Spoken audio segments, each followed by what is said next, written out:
So after taking a few weeks of classes in South Carolina and Georgia for first responders, I've come to a big conclusion, is that first responders in general and whole are not ready for an active shooter. Fire departments are not ready for an active shooter. EMS is not ready for an active shooter. Law enforcement is starting to get organized for an active shooter, but as far as the medical side of it, they're not ready for an active shooter. So that becomes a problem for you and I, my families, your families that are out into public when there's an active shooter that happens, because medical, the fire, whether it be EMS base or fire personnel, are not ready for this to happen. So you're gonna have people laying on the floor bleeding, and that's a huge problem because we're not ready for an active shooter. We're not ready to save lives here.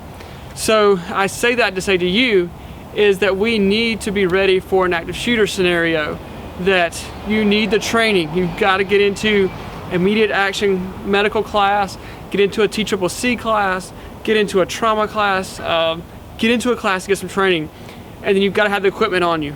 You can make tourniquets, you can make pressure bandages, but absolutely the best thing to do is to pull a tourniquet out, apply it, stop the bleeding. Because as the shooter is going through shooting, for every minute that he or she is shooting, probably a he, that there's people dying. There's people bleeding out, there's people dying, and for every minute the EMS is staging 2 miles away because they don't want to come into an active shooter scenario, there are people dying. So you, the layperson that's in the mall, that's in the movie theater, wherever, your office, you are going to be the one applying pressure to these people to control the bleeding.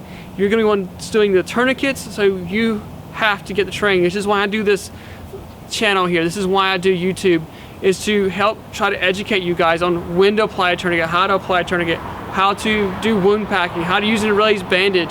So those are my videos. That's what I try to do to help you guys.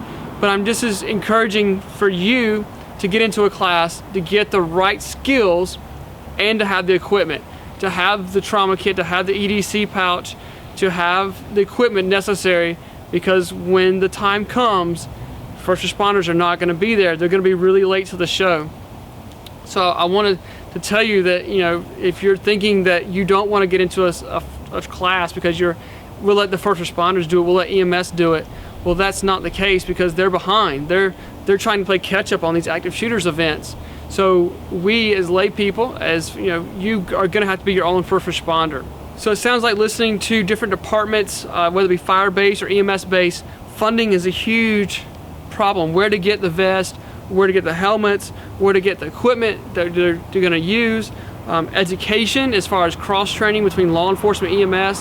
So all of this is an issue that services are having to work towards. So that's why it's going to depend on you guys, it's going to depend on y'all to be the first responder. So I hope this video helps.